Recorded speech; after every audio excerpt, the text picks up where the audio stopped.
During Thanksgiving dinner, my brother stood up and declared, "Unlike some people here, I actually made something of my life and didn't waste it." The next morning, when the IRS agents knocked on his door with fraud charges, he understood why I'd been smiling. Please subscribe this channel. The Thanksgiving dinner table was set for 12, each place setting arranged with military precision by my mother's obsessive hands. The turkey sat golden and perfect at the center, its skin glistening under the warm glow of our family's antique chandelier. The scent of sage stuffing and cranberry sauce filled the dining room, mixing with the soft, classical music playing from the hidden speakers Dad had installed last spring. I sat in my usual spot, the chair closest to the kitchen door. Always ready to help, always positioned to serve. 28 years of family dinners, and my place never changed. Michael sat across from me in the seat of honor, his wife Jennifer beside him like a queen holding court. Their matching Rolex watches caught the light as they reached for their wine glasses, tiny symbols of the success they never let anyone forget. "This turkey is incredible, Mom," Jennifer said, her voice carrying that practiced sweetness she used for family gatherings. "You outdid yourself this year." Mom beamed from the head of the table, her face glowing with pride. "Brandon helped with the preparation," she said, glancing at me with genuine warmth. "He's been here since 6 this morning, basting and seasoning." I had been there since 6, just like every holiday. While Michael slept off his pre-dinner wine tasting at the country club, I had been up early, helping Mom prepare the meal that would celebrate his latest business achievements. The irony wasn't lost on me. It never was. Michael cleared his throat and reached for his wine glass, the crystal catching the chandelier light like a prism. The room fell quiet, everyone recognizing the familiar signal that he was about to make one of his speeches. Dad set down his fork expectantly. Aunt Linda turned from her conversation with Cousin Sarah. Uncle Bob paused his story about the new boat. The stage was perfectly set for what would come next, though none of them knew they were about to witness the beginning of the end. Michael stood slowly, his wine glass raised high, his eyes scanning the table before landing directly on me with a look I had learned to fear over the years. It was the look he gave right before he reminded everyone exactly where I stood in the family hierarchy. "I want to make a toast," he announced, his voice carrying the confidence of someone who had never been told no. "This year, I'm especially grateful for my success, my beautiful wife, and the opportunities that come to those who work for them." The words felt like a setup, and I braced myself for what was coming. Jennifer's smile widened, her diamond bracelet catching the light as she reached across to touch Michael's free hand in a gesture of support. "Unlike some people here," Michael continued, his gaze boring into me like a laser, "I actually made something of my life and didn't waste it." The words hit the room like a physical force.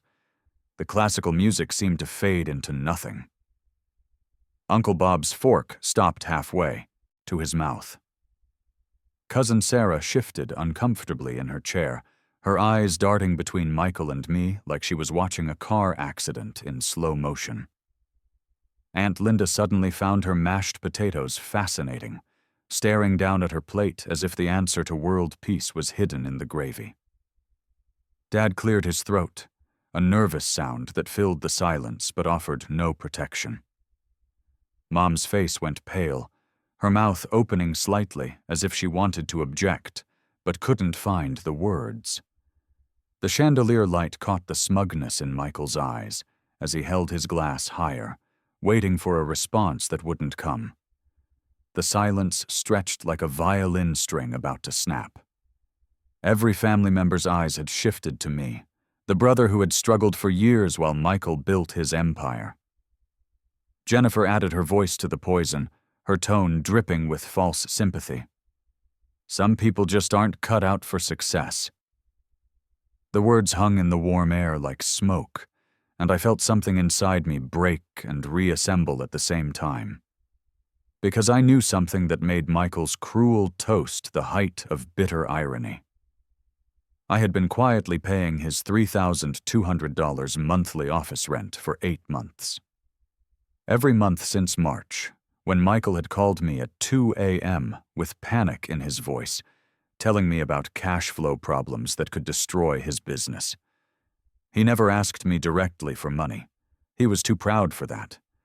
Instead, he painted pictures of potential bankruptcy, of Jennifer leaving him, of his empire crumbling. So I had created MJK Consulting LLC, a shell company that would pay his rent anonymously through his landlord's property management company. Every month, I transferred the money from my savings account, money I had earned from the freelance consulting work that Michael dismissed as not a real job. The irony burned in my chest like acid as I sat there, watching him bask in applause for achievements built on my silent charity. Growing up, I was always the one left out, always the afterthought. While Michael got the new bike for Christmas, I got hand-me-down clothes that never quite fit. While he got college paid for in full, I took student loans that I was still paying off. While he got trained in the family business, I was told to find my own way because not everyone can be an entrepreneur. 28 years later, nothing had changed. I was still the family's silent ATM, invisible until they needed something, forgotten the moment the crisis passed. But Michael didn't know his mysterious benefactor was sitting right across from him. He had no idea that his failure brother was the reason his business hadn't collapsed months ago. He had no idea that the brother he was humiliating in front of 12 family members was the same person keeping his lights on and his reputation intact.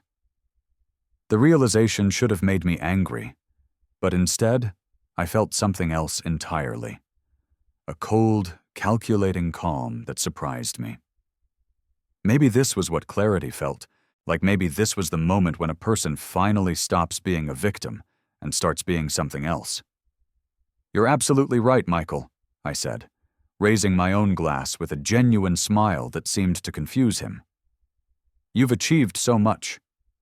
My calm response caught him off guard. He had expected anger, defensiveness, maybe even tears. Instead, I gave him exactly what his ego craved: validation. His chest puffed out in triumph as he settled back into his chair, clearly satisfied that he had put me in my place once again. "That's the attitude," he said, clinking his glass against mine. "Sometimes people need to hear hard truths to motivate them." He launched into his usual speech about quarterly profits and expansion plans, his voice growing louder and more animated with each sentence. The family nodded along, hanging on every word from their golden boy, their attention shifting away from me like I had never been there at all. But I knew something they didn't.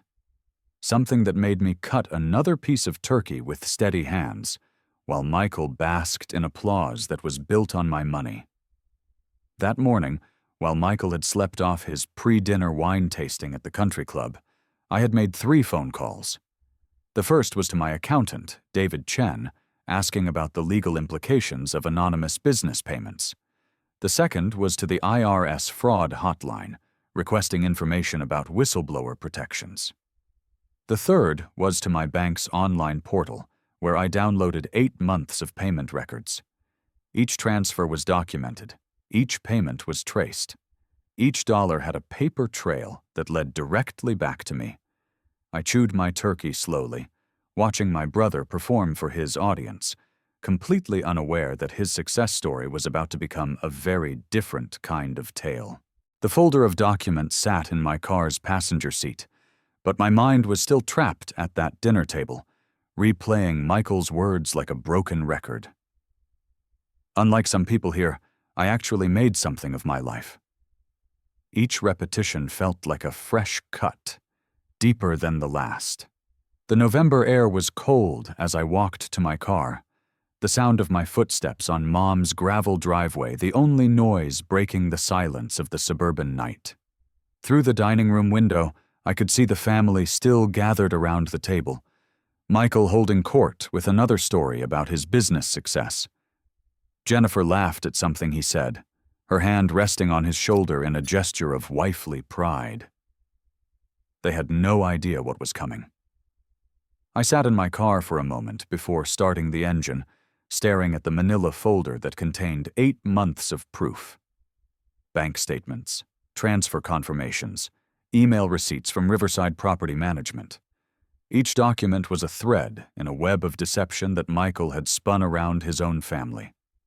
The 20-minute drive home gave me time to think, time to let the full weight of the betrayal settle in my chest like a stone. Every red light was another opportunity to replay his cruel toast. Every stop sign was another reminder of Jennifer's poisonous addition.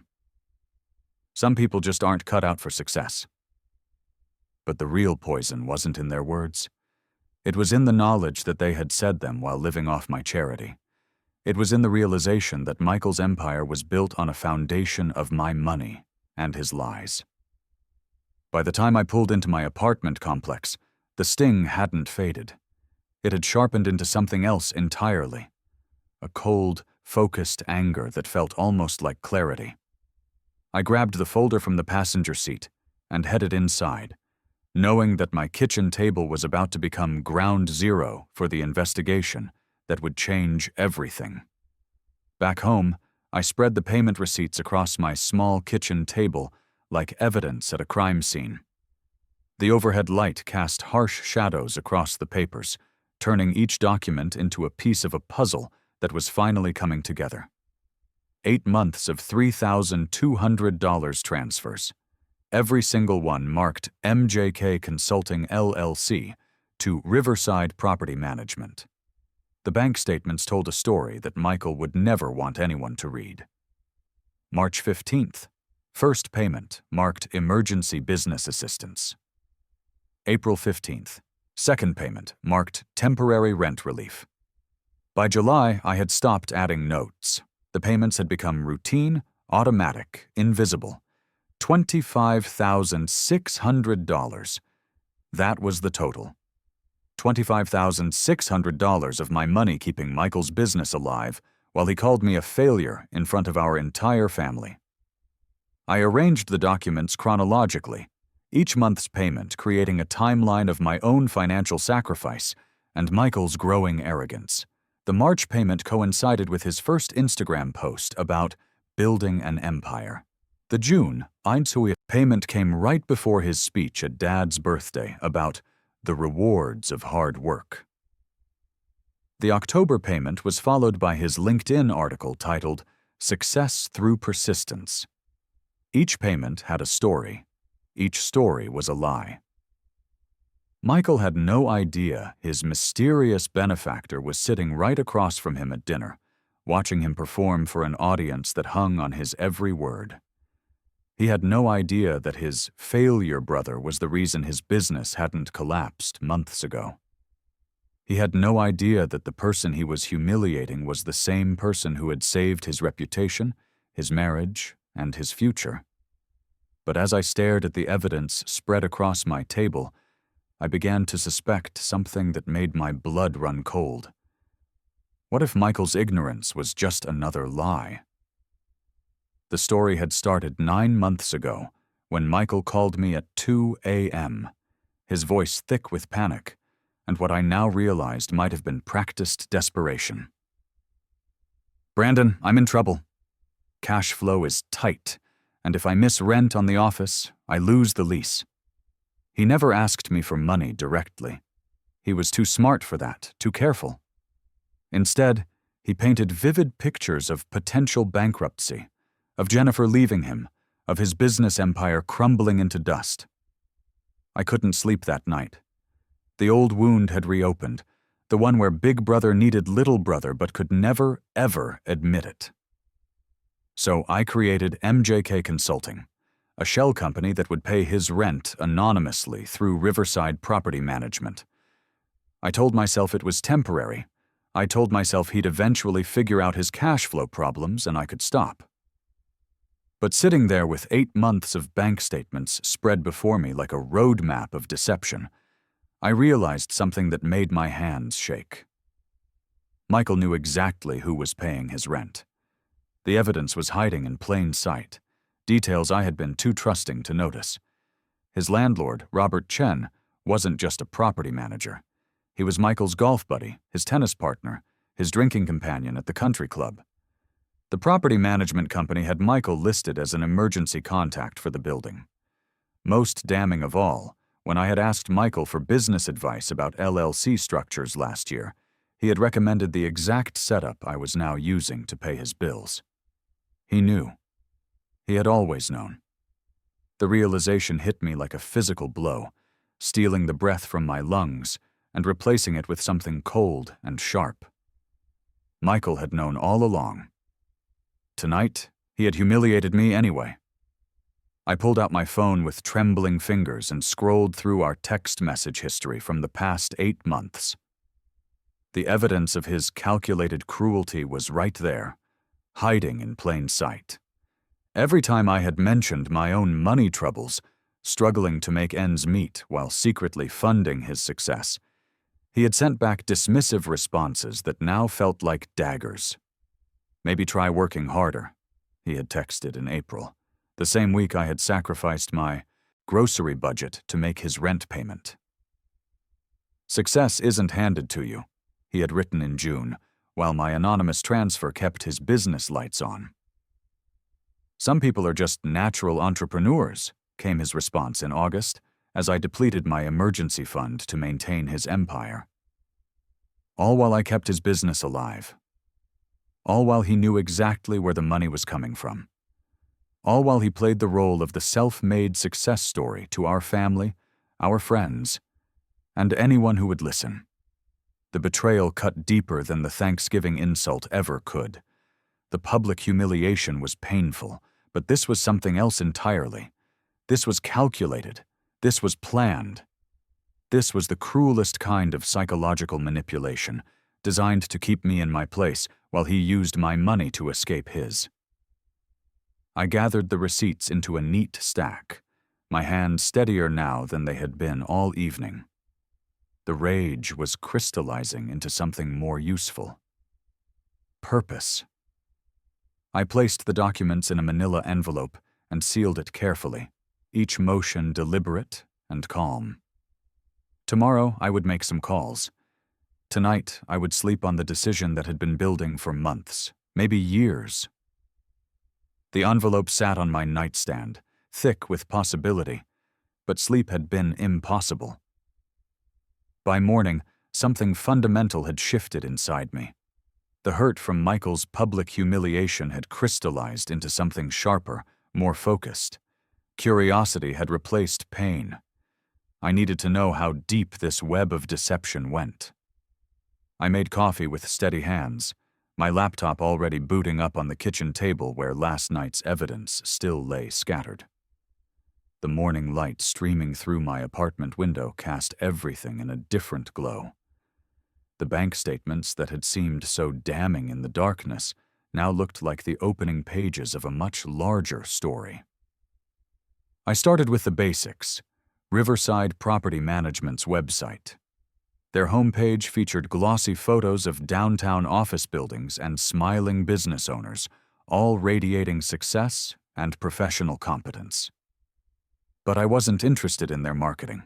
I was hunting for connections, patterns, proof of the larger conspiracy I was beginning to suspect. Riverside Property Management wasn't just handling Michael's rent, I discovered.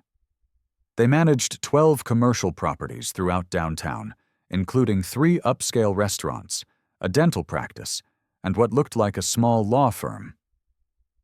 Their client testimonials page was a gallery of local business success stories, each one carefully crafted to inspire confidence in potential renters. That's when I saw it. Third testimonial from the top, complete with a professional headshot that I recognized immediately. Harrison, successful entrepreneur. My brother's photo smiled back at me from the website, his confident expression frozen in digital amber. The testimonial beneath his picture made my stomach clench, with a familiar mixture of anger and disbelief. "Working with Riverside has been a game-changer for my business growth," the quote read. "Their flexible payment solutions helped me through a transitional period, and now I'm thriving more than ever." Flexible payment solutions. Transitional period. The words felt like a punch to the gut. Michael wasn't just taking credit for my anonymous payments. He was using them as marketing material, turning my charity into his success story for the entire world to see. But if he was comfortable lying this publicly, what else was he hiding? I dug deeper into the digital trail, my investigative instincts sharpening with each new discovery.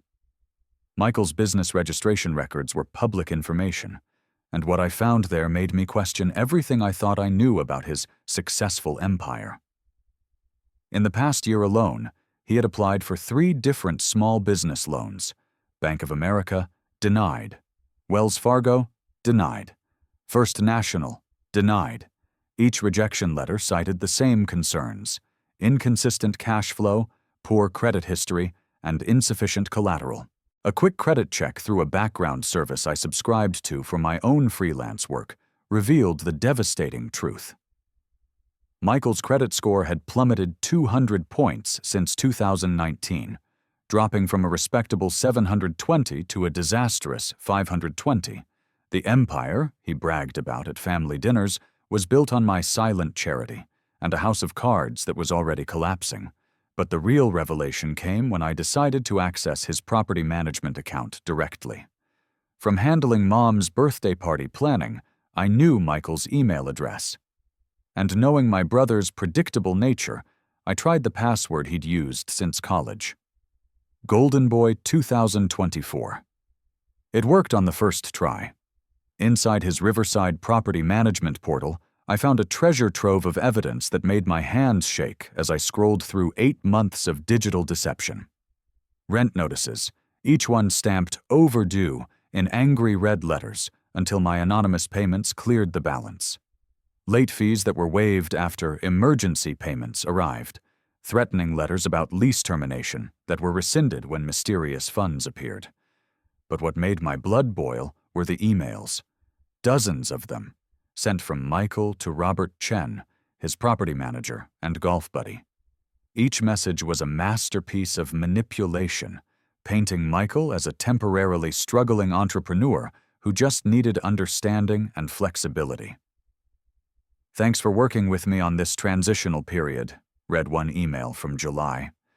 The anonymous investor really believes in the business model. Anonymous investor. He was spinning my charity into a narrative that made him look even more successful, more deserving of respect and admiration.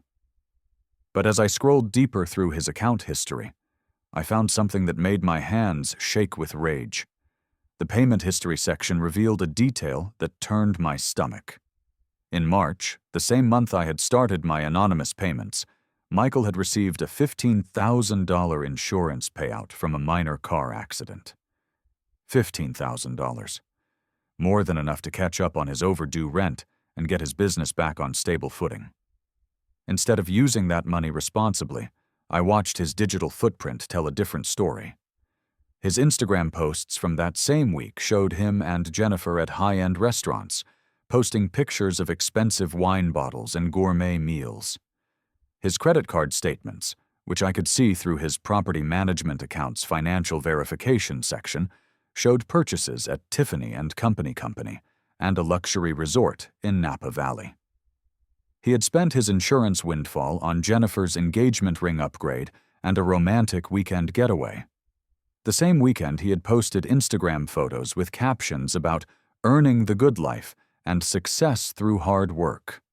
While I was depleting my emergency fund to keep his business alive, he was using found money to finance his luxury lifestyle. While I was eating ramen noodles and canceling my own subscriptions to afford his rent payments, he was upgrading jewelry and sipping wine in Napa Valley. The betrayal went deeper than anything I had imagined. This wasn't just about taking my money. This wasn't just about lying to the family. This was about a fundamental moral bankruptcy that made every family dinner, every success story, every condescending piece of advice a carefully orchestrated performance. My phone rang, the sound cutting through the silence of my kitchen like an alarm. Michael's name flashed on the screen, his smiling contact photo a mockery of everything I had just discovered. I stared at the phone, letting it ring twice before answering with a voice I barely recognized as my own. "Hello, Michael." "Hey, Brandon. Thanks for not making dinner weird last night. You know I was just giving you some motivation, right?" His voice carried that familiar, condescending tone he'd perfected over the years. The same tone he probably used with his clients before asking them to pay overdue invoices. The audacity of it took my breath away. After everything I had just discovered, after seeing his testimonials and insurance records and grateful emails to Robert Chen, he was calling to thank me for not making dinner weird. "Of course," I managed to say, staring at the screen showing his overdue rent notices. "Just brotherly love." "Exactly. That's what I've always appreciated about you, Brandon. You understand that sometimes family needs to hear hard truths. It's all about pushing each other to be better." I could hear the satisfaction in his voice, the pleasure he took in believing he had successfully put me in my place. On my laptop screen, his property management account was still open, showing 8 months of overdue stamps and desperate emails. "Listen," Michael continued, his tone shifting to what I recognized as his sales pitch voice. "I'm expanding the business and looking for investors. Since you're family, I thought I'd give you first shot at this opportunity. Minimum investment is $50,000, but the returns could be incredible." The words hit me like a physical slap. I stared at the stack of rent receipts still spread across my kitchen table, evidence of $25,600 I had already invested in his business without him even acknowledging my contribution. He was asking me to invest in a business I was already funding, asking me to pay him for the privilege of keeping his lies alive. $50,000, I repeated slowly. "I know it sounds like a lot, but think of it as buying into something bigger than yourself. Real success requires real commitment." "Let me think about it," I said. "Don't think too long, Brandon. Opportunity doesn't wait for anyone." The call ended, leaving me alone in the silence of my kitchen. The receipt folder seemed to pulse with potential energy on my kitchen table, but I wasn't ready to act yet. Michael's audacious request for a $50,000 investment had shown me just how deep his arrogance ran, but I needed to understand the full scope of his deception before making my next move. First, I needed to hear the lies from someone else's mouth, someone who didn't know they were talking to the anonymous benefactor. I picked up my phone and dialed Riverside Property Management's main number. The automated system offered several options, but I pressed 0 to speak with someone directly. After 2 rings, a warm, professional voice answered. "Riverside Property Management, this is Robert Chen speaking. How can I help you today?" Perfect. The property manager himself, Michael's golf buddy and enabler. "Hi, Mr. Chen. I'm looking for office space downtown, and I was wondering if you had any available properties." I kept my voice casual, friendly, like any potential client making an inquiry. "Absolutely. We have several excellent options. What size space are you looking for?" "Something mid-size, maybe 1,500 square feet. Actually, you might know my brother. He rents from you. Michael Harrison?" There was a pause. Then Robert's voice brightened with recognition and something that sounded almost like admiration. "Oh, Michael. Fantastic guy. You know, he's been going through some challenges lately, but he's handled everything with such class and professionalism." I felt my grip tighten on the phone as Robert continued, completely unaware that he was talking to Michael's mysterious financial savior. "His anonymous benefactor has been a real blessing during this transitional period," Robert said, his voice warm with what sounded like genuine respect for the situation. My stomach dropped. "Anonymous benefactor?" "Oh, yes. Someone's been covering his rent for months now. Michael never told us who it was, just said it was a private investor who believed in his business vision. Very humble about it, actually. Most tenants in his situation would be bragging about their connections, but Michael just quietly handles his business with class." The words hit me like a physical blow. Michael wasn't just taking my money. He wasn't even just lying about its source. He was crafting an entire narrative that painted him as a humble entrepreneur, blessed by mysterious financial backing. A private investor. Someone who believed in his vision. The manipulation was so complete, so perfectly calculated, that I had to admire its audacity even as it made me sick. "That's interesting," I managed to say, my voice steady despite the rage building in my chest. "Sounds like he's got good support." "The best kind," Robert agreed. "You know, in this business, you see a lot of people who struggle and then get bitter or demanding. Michael's different. He's grateful, professional, never makes excuses. His benefactor chose well." I thanked Robert for his time and information about available office space, then ended the call and sat staring at my phone. Michael had turned my charity into his origin story. He had transformed my sacrifice into evidence of his worthiness, his destiny, his natural magnetism for success. The tight performance was flawless, and I had been funding it for 8 months without even knowing I was part of the show. That afternoon, as I sat processing Robert Chen's unwitting revelation, my phone buzzed with a notification from our family group chat. Michael had posted a message that made my blood pressure spike instantly. "Exciting news, everyone. Just secured a major private investor for the business expansion. Sometimes success really does attract success." The message was perfectly crafted for maximum family impact, designed to generate the flood of congratulations that Michael craved like a drug.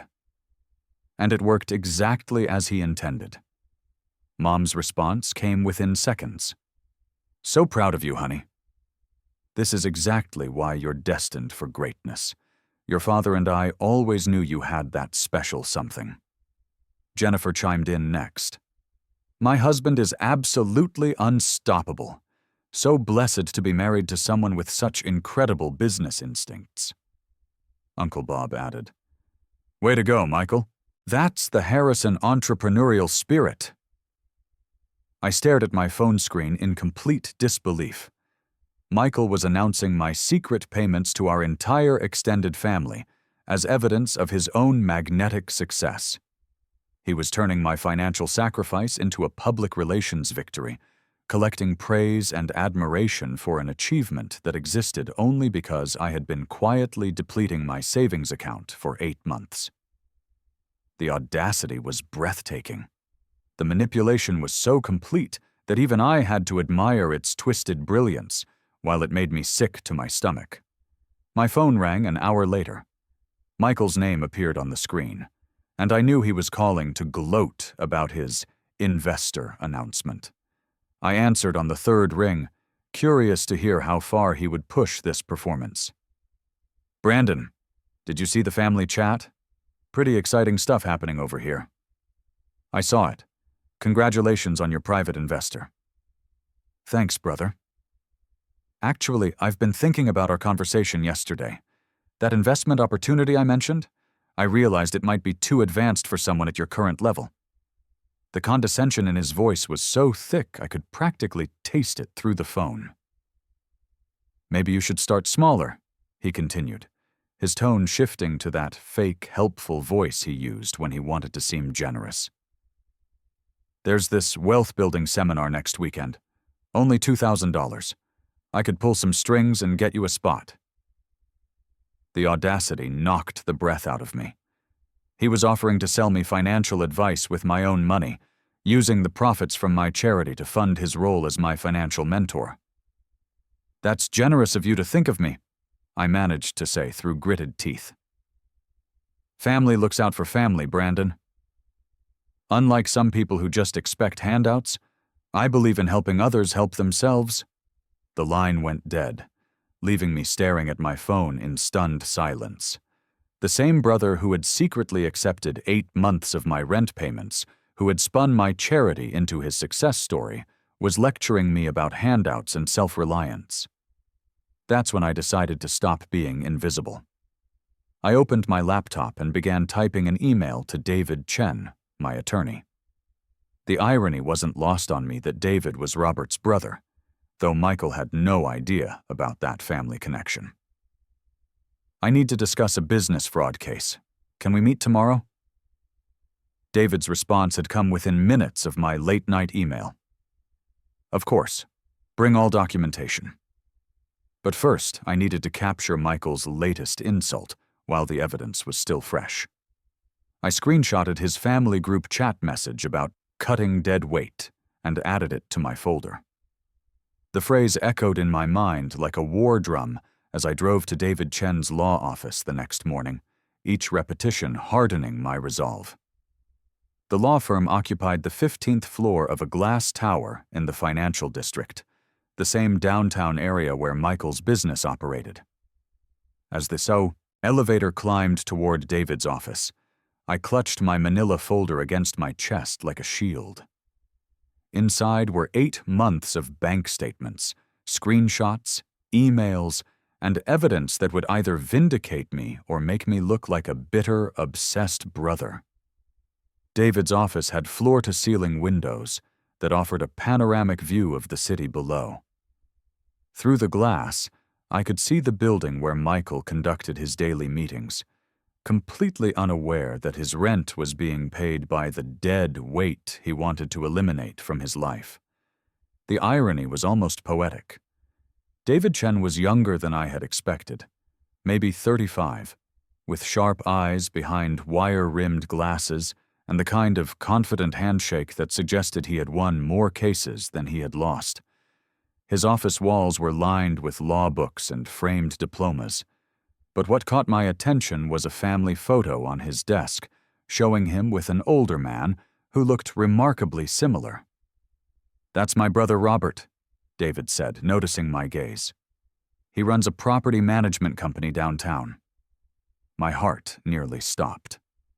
Robert Chen, Michael's golf buddy and property manager. The same Robert who had praised Michael's class and professionalism during our phone conversation yesterday. "Small world," I managed to say. "Very small," David agreed, settling into his chair. "Now, let's see what kind of trouble your brother has gotten himself into." I spread the contents of my folder across his mahogany desk, like a crime scene investigator laying out evidence. Bank statements, transfer receipts, screenshots of Michael's social media posts, and printouts of his testimonial on Riverside's website created a paper trail that told a story of systematic deception. David studied the documents in methodical silence, his expression growing more serious with each page. He made notes on a legal pad, occasionally asking questions about dates or amounts. The only sound in the office was the soft scratch of his pen and the distant hum of downtown traffic 15 floors below. After 20 minutes of careful review, David leaned back in his chair and delivered his verdict with the calm authority of someone who had seen this type of case before. "This is fraud," he said, his voice carrying the weight of legal certainty. "Your brother is essentially stealing your money and using it to build a false reputation for business gain." The words hit me with unexpected relief. For months, I had wondered if I was being too sensitive, if Michael's treatment of me was just typical sibling rivalry taken too far. Having a legal professional confirm that this was actual fraud validated everything I had been feeling. "What can we do?" I asked, leaning forward in my chair. David pulled out a fresh legal pad and began sketching what looked like a battle plan. Several things. First, we stop the payments immediately and demand full restitution of all funds transferred. Second, we file a complaint with the State Business Licensing Board about fraudulent business practices. Third, if he's used your contributions to secure other investments or loans under false pretenses, that elevates this to criminal fraud. He drew arrows connecting different boxes on his pad, each one representing a different avenue of legal attack. The key is timing. We need to cut off his funding at the precise moment it will cause maximum impact and force him into a position where he has to acknowledge what's really been happening. I thought about Michael's business operations, his lease situation, his cash flow problems that had started this entire mess 9 months ago. His lease renewal, I said suddenly, the idea hitting me like lightning. It's coming up next month. David's eyes lit up with the kind of predatory gleam that probably made opposing lawyers nervous in court. Perfect. When does he have to pay? I pulled out my phone and scrolled through my messages until I found what I was looking for. Michael had forwarded me a text from Robert Chen several weeks ago, complaining about lease paperwork deadlines and security deposits. The message was still there, a smoking gun in plain sight. December 15th, I said, reading from the screen. He needs first month rent, last month rent, and a security deposit. About $12,000 total. And he's expecting your anonymous payment to cover it? He has to be. According to his property management account, he hasn't made a real rent payment since March. Every month he waits until the overdue notices arrive. Then my payment magically appears to save the day. David leaned back in his chair, his fingers steepled in front of him as he processed the tactical possibilities. Here's what we're going to do. We'll send a cease and desist letter to Riverside Property Management, informing them that all previous payments were made under fraudulent circumstances and that no future payments should be expected. He began writing notes furiously, sketching out a timeline on his legal pad. Then we'll file a formal complaint with the State Business Bureau documenting the fraudulent business practices. Your brother will have exactly 72 hours to come up with $12,000 in legitimate funds or lose his lease entirely. What about the money I've already paid? The $25,600?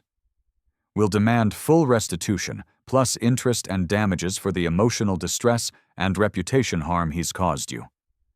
The beauty of this case is that he can't claim innocence. His own social media posts, his testimonial on the property management website, his family group chat messages, they all prove he knew about the payments and deliberately chose to misrepresent their source. I felt something fundamental shift inside me, like a tectonic plate moving after years of pressure. For the first time in months, maybe years, I wasn't the victim in this story. I was the one holding the cards. There's something else, David continued, pulling out his phone and scrolling through his contacts. If your brother has been claiming these anonymous payments as investment income on his taxes, that's federal tax fraud. The IRS takes that very seriously, especially when it's used to obtain additional financing. He handed me a business card that felt heavy in my hands. IRS Criminal Investigation Division Whistleblower Program. Call them this afternoon. File a whistleblower report with all the documentation we've gathered. If they recover money from your brother's tax fraud case, you could be entitled to a reward of up to 30% of the recovered amount. The irony was so perfect it almost made me laugh. Michael's arrogance and greed would literally become his financial downfall, and I might even get paid for exposing his lies. I spent the rest of that day in what I can only describe as procedural meditation. Every bank transfer record got printed in triplicate and organized chronologically. Every screenshot of his bragging social media posts got time-stamped and cataloged in a digital folder. Every text message where he had dismissed my financial struggles got saved, backed up, and cross-referenced with dates when my payments had kept his business afloat.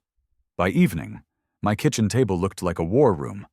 I had created 3 separate folders, each one thick with damning evidence. Financial fraud contained the payment records and property management emails. Tax evasion held the IRS whistleblower paperwork and Michael's loan applications. Public deception was stuffed with screenshots of his testimonials, social media posts, and family group chat messages. Each folder was a loaded weapon, and I finally knew how to use them. My phone rang at 8:47 p.m. Michael's name flashed on the screen, his contact photo showing that familiar, confident smile that now made my skin crawl. "Hey, Brandon, just checking in. How are you feeling after our conversation about cutting dead weight?" I looked at my 3 folders of evidence, each one representing months of careful documentation and legal preparation. "I'm feeling very motivated," I said, and for the first time in this entire ordeal, I was telling him the absolute truth. "Good. I worry about you sometimes. Success is a mindset, you know? You have to stop thinking like a victim." I couldn't agree more. Selective partners. He had no idea how selective I was about to become. The next morning brought the first crack in Michael's perfect facade, delivered through an unexpected phone call that would change everything. I was drinking coffee in my kitchen, surrounded by the 3 evidence folders from yesterday's war room session when my phone rang at exactly 8 a.m. Mom's name appeared on the screen, and something in the urgency of the early call made my stomach tighten. "Brandon, honey, did you see what people are saying about Michael online?" I hadn't checked social media yet, but Mom's worried tone told me everything I needed to know. The truth was starting to leak out, spreading through the community like water through cracks in a dam. "What kind of things?" I asked, already pulling up Michael's business Facebook page on my laptop. "Terrible reviews about his business. People saying awful things about his integrity. I don't understand where this is coming from." The review section of Michael Harrison Business Consulting, usually filled with glowing 5-star ratings from friends and satisfied clients, had transformed overnight into something that looked like a digital crime scene. 3 new entries had appeared since yesterday, each one a precision strike against Michael's carefully constructed reputation. The first review hit like a sledgehammer. "This guy is a fraud," wrote someone named Patricia M. "Claims to be self-made but relies on anonymous investors. Do your research before working with him." The second review was even more specific. "Overheard him at Starbucks downtown bragging about manipulating family money while presenting himself as successful. Red flags everywhere." But the third review made my hands shake as I read it. Concerned client had written, "Michael Harrison presents himself as financially successful, but insider information suggests his business is sustained by secret payments from family members. Professional ethics highly questionable. Insider information. Someone in the community knew exactly what was happening, and they weren't staying quiet about it." Michael had responded to each review with increasingly frantic damage control messages about disgruntled competitors and fake accounts created by jealous individuals. But his defensive responses only made him look more guilty, more desperate. "I don't understand where these are coming from," Mom continued, her voice heavy with confusion and worry. "Michael works so hard. He's built that business from nothing. From nothing. The irony would have been funny if it wasn't so tragic." "Maybe someone knows something we don't," I suggested carefully, watching as my laptop screen refreshed to show 2 more negative reviews that had appeared in the past 5 minutes. By lunch, the digital avalanche had gained unstoppable momentum. 6 more negative posts had appeared on Michael's business page, each one pointing out specific inconsistencies in his success story. Anonymous reviewers were sharing details about overheard conversations, suspicious payment patterns, and questions about his actual financial stability. His business rating had plummeted from 4.8 stars to 2.1 stars in 12 hours.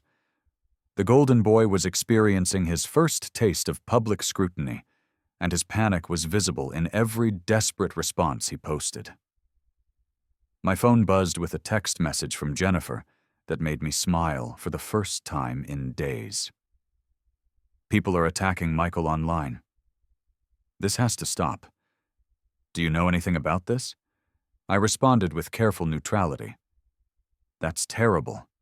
Maybe he should address their concerns directly instead of getting defensive. My phone rang within 30 seconds. Jennifer's voice was tight with panic and barely controlled hysteria. Brandon, you don't understand. Someone is targeting us specifically. These reviews aren't random.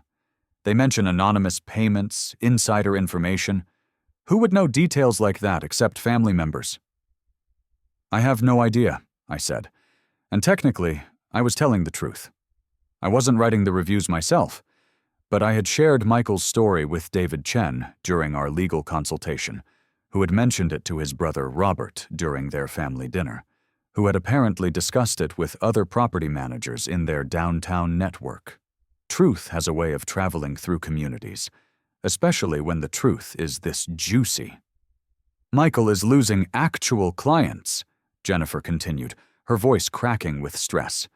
3 people canceled consultation meetings today. 2 potential contracts were put on hold. This could destroy everything he's built. The fear in her voice was real, raw. For the first time, she was seeing the empire crumble, and she didn't understand why. Maybe he should focus on improving his business practices instead of worrying about what people say online. The silence on the other end of the line was sharp enough to cut glass. What's that supposed to mean? Jennifer demanded. Nothing, I said calmly. Just that good businesses speak for themselves.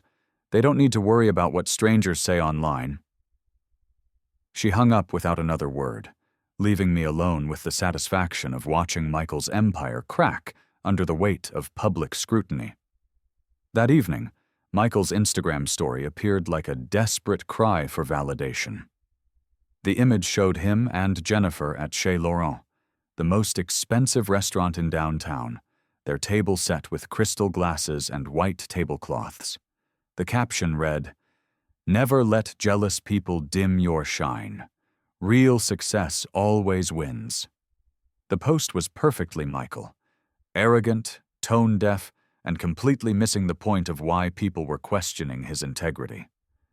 Within an hour, the comment section became a battlefield. 47 comments appeared before Michael could control the damage, and most of them weren't supportive. "Who's paying for that dinner?" asked one commenter. "Anonymous investor money?" added another. "Must be nice to eat expensive food while lying about your business," wrote a third. By 9 p.m., Michael had turned off comments entirely, but the screenshots were already circulating in local business groups. I checked my own bank account that night. The next rent payment to Riverside Property Management was scheduled to auto-transfer in exactly 72 hours. I canceled the payment and went to sleep with a smile on my face. Tomorrow, Michael would discover what happened when you bite the hand that feeds you. 3 days later, Michael's world began to collapse with the precision of a controlled demolition. The first sign arrived as a voicemail on my phone at exactly 6:47 a.m. I was still in bed when the notification chimed, but something about the early hour made me check it immediately. Michael's voice came through the speaker, strained and desperate in a way I had never heard before.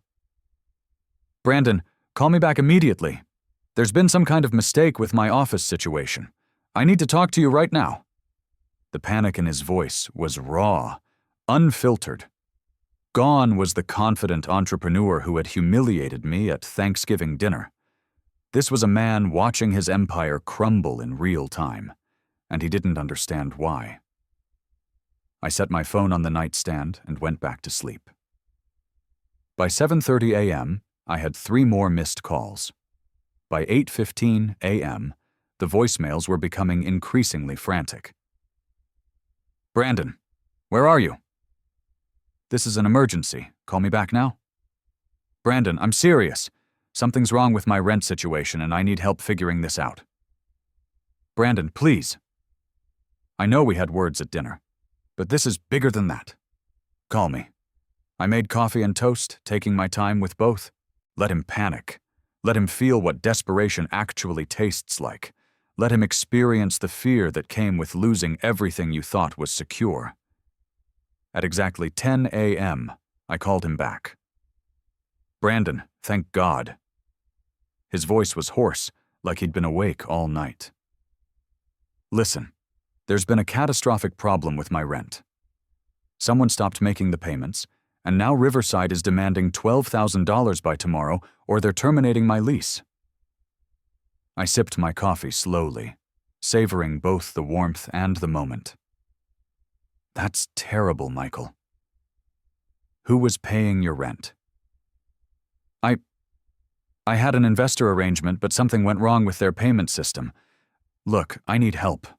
Can you loan me $12,000? Just temporarily, until I sort this out with my investor. The lies were unraveling in real time, each word revealing just how completely Michael had built his life on foundations of sand and borrowed money. Michael, I don't have that kind of money, I said, using his own words against him. You know I'm not successful like you. Don't be petty right now. This is serious business. I could lose everything I've worked for. That's really unfortunate. Maybe you should call your private investor, the one you announced to the family. The silence that followed stretched for 15 seconds, long enough for me to hear his breathing become shallow and rapid through the phone. Brandon, please, I'll pay you back with interest, whatever rate you want. I just need to get through this crisis. I thought you said I wasn't cut out for success. Why would you want money from a failure who wasted his life? That was just, look, we're family. Family helps family when it matters. The hypocrisy was so complete, so shameless, that I had to admire its audacity.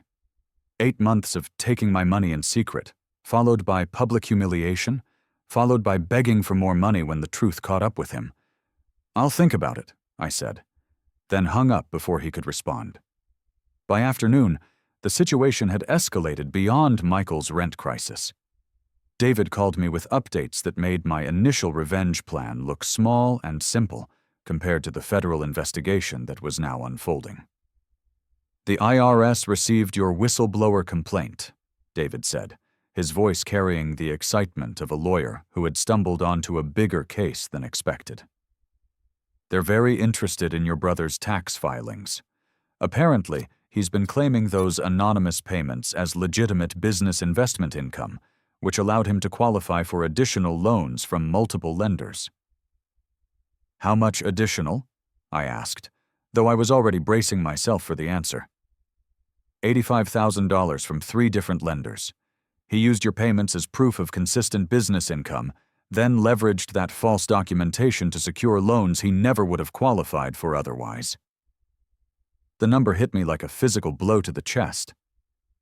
Michael hadn't just stolen my $25,600.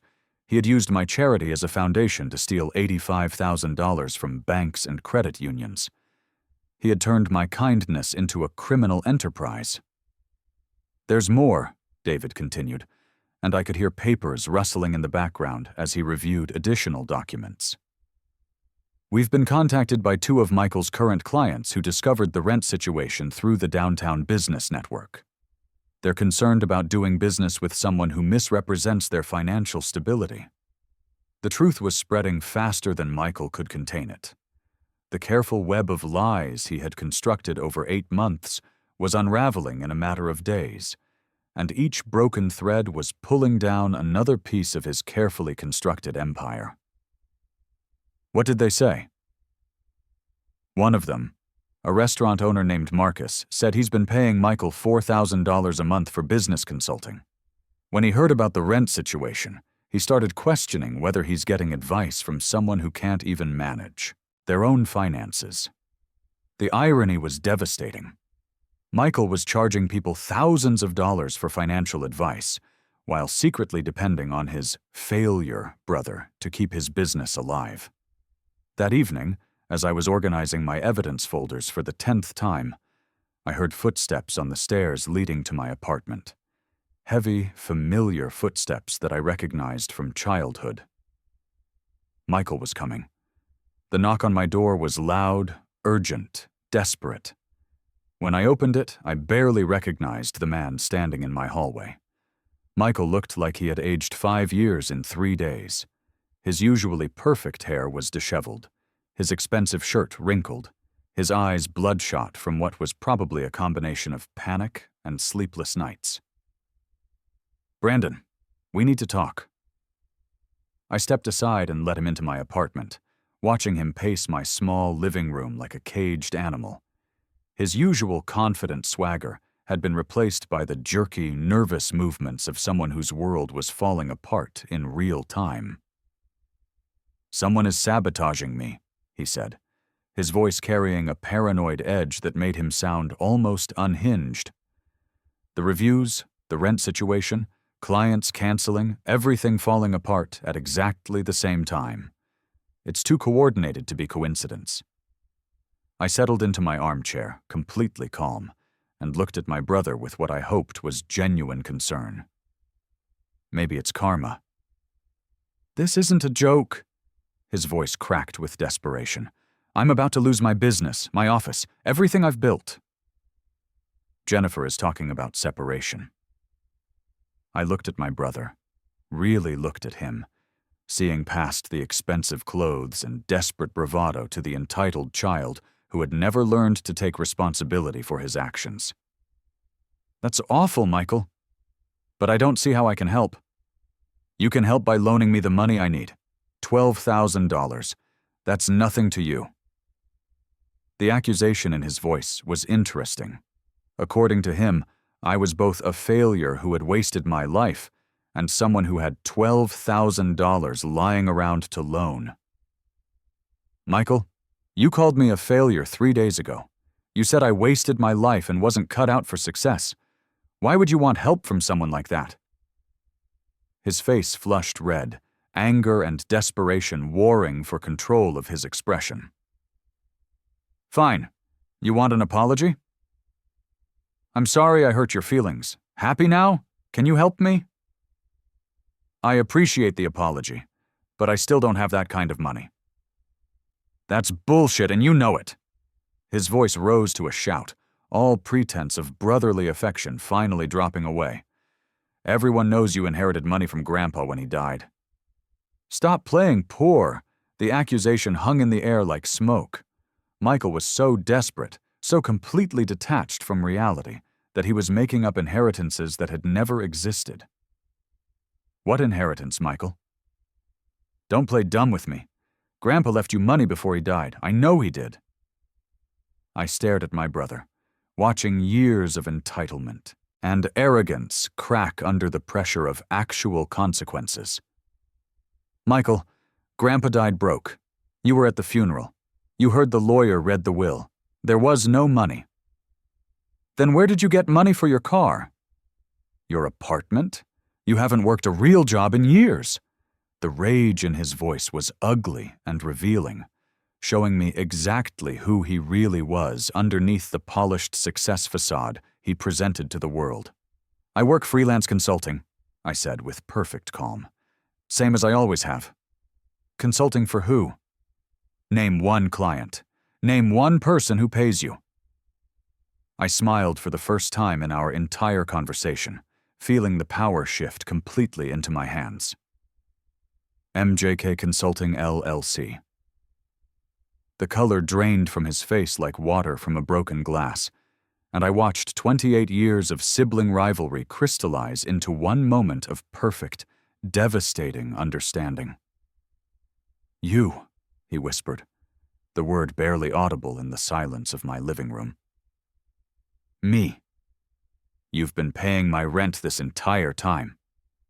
For 8 months, every single payment, $3,200 a month while you called me a failure, while you humiliated me at family dinners, while you posted about your success on social media and took credit for mystery investors.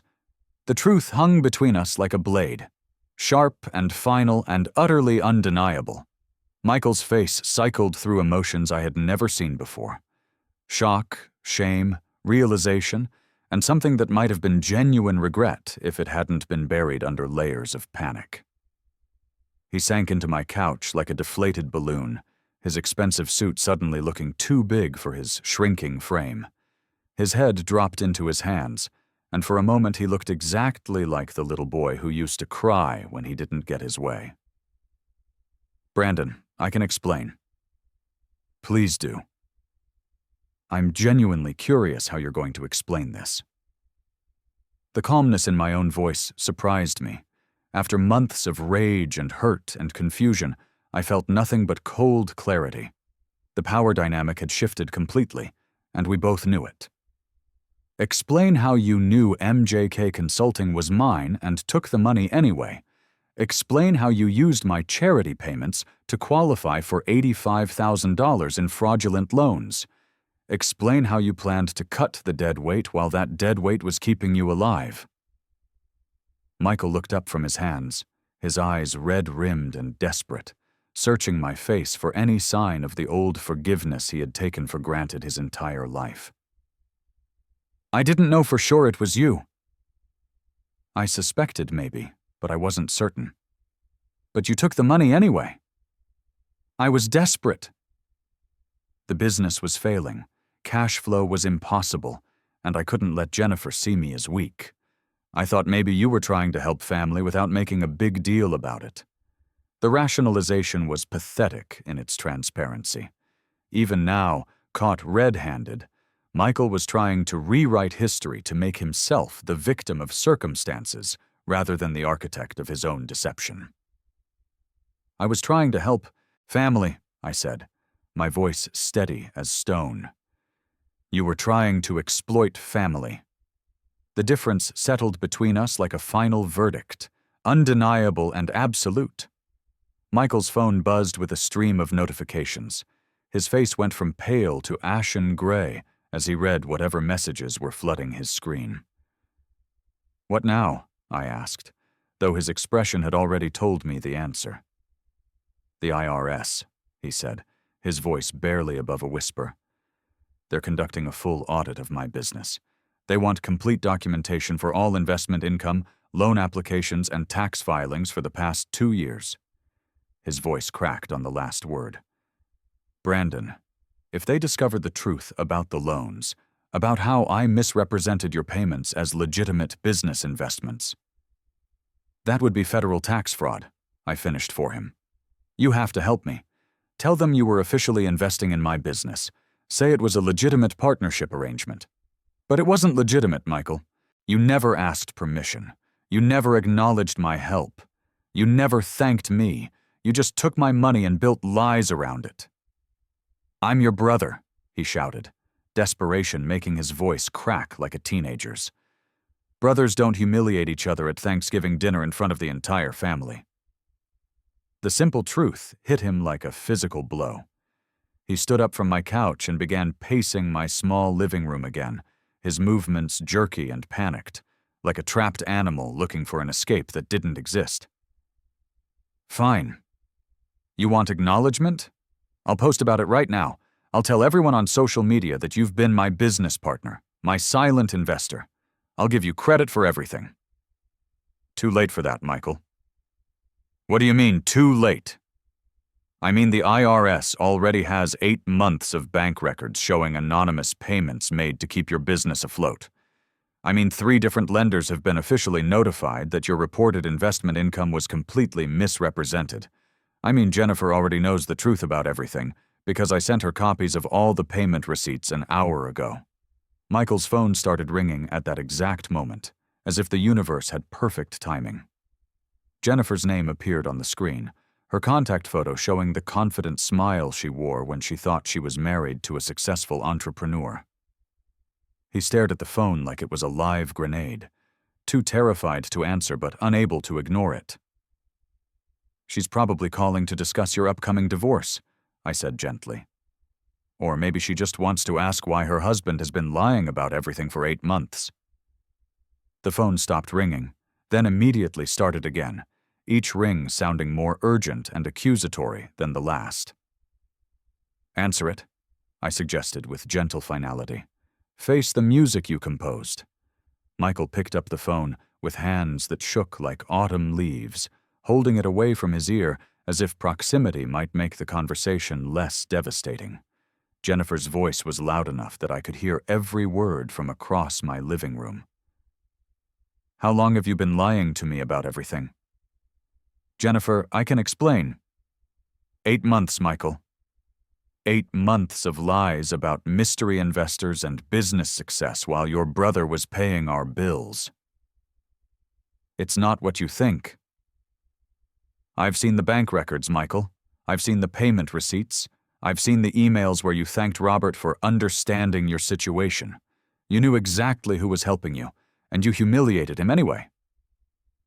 The conversation continued for 47 minutes, each minute stripping away another layer of Michael's carefully constructed life. I heard Jennifer's voice crack as she talked about feeling like a fool for bragging about her husband's success to her friends. I heard Michael's voice shrink as he made excuse after excuse that sounded weaker with each attempt. When the call finally ended, Michael sat in silence for a long time, staring at his phone like it contained the ruins of his entire world. He looked at me with desperate, hollow eyes, but I had nothing left to give him.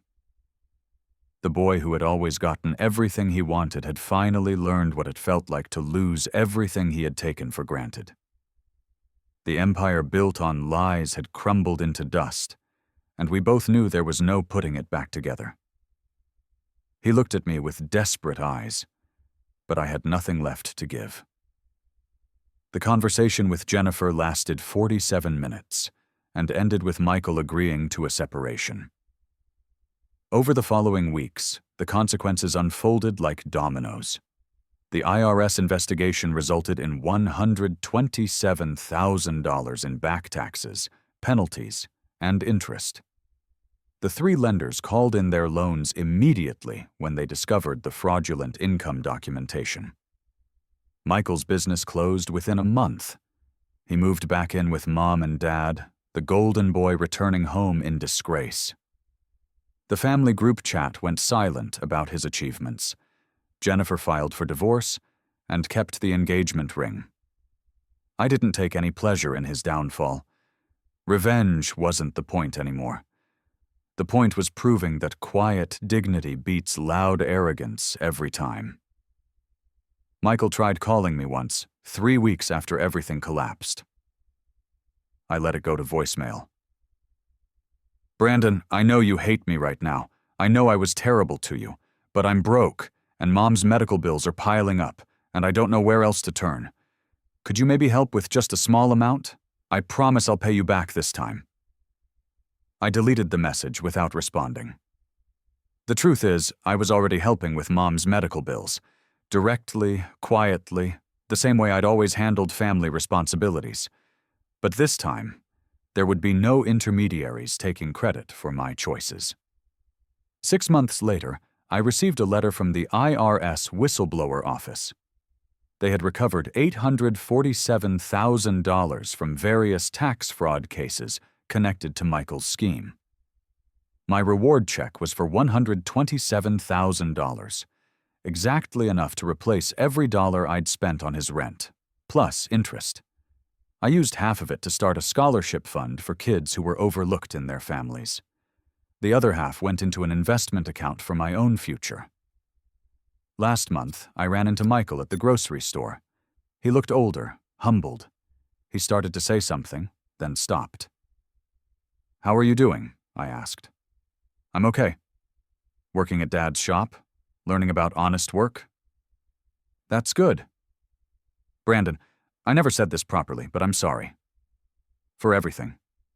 "I know. Are we ever going to be brothers again?" I considered the question seriously. We're always going to be brothers, Michael. But trust is something you build with time and actions, not words. He nodded and walked away. I finished my shopping and drove home to my quiet apartment.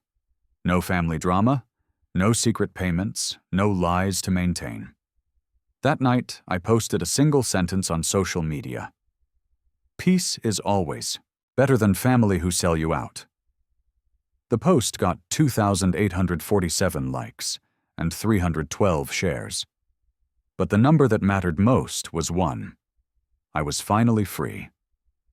Sometimes the best revenge is simply refusing to be someone else's victim. Sometimes winning means walking away with your dignity intact. Sometimes the greatest success is learning to value yourself enough to demand honesty from the people who claim to love you. I never sent another anonymous payment, and I never regretted stopping. Regretted.